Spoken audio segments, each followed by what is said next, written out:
Ready for sirens. Police from across the country are revving their engines in Bristol.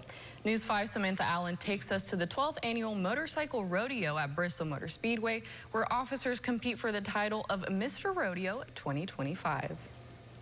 You can hear the engines and smell the rubber, but this isn't NASCAR. These are law enforcement officers, all showing off their skills with department-issued motorcycles.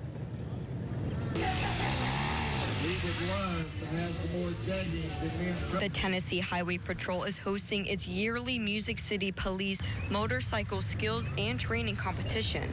For 4 days, riders from as far as Florida and Ohio practice complex activities, from tight turns to obstacle navigation, all designed to sharpen the same skills they use on duty. Skills training and competition, where we have motors from all over the U.S., different states that come in to ride these courses for training purposes and also compete for placing. It really hones our skills for our daily duties. The track was open to practice for the competition back on April 30th, with top honors this weekend.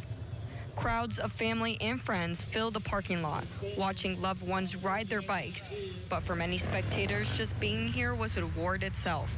This is actually mine and my husband's second time being at the event. To be honest, I really didn't know all of that about it before my son got into it and then got into the motors. And then once he's got into it, then we've came and learned more about the program and see the importance of being here.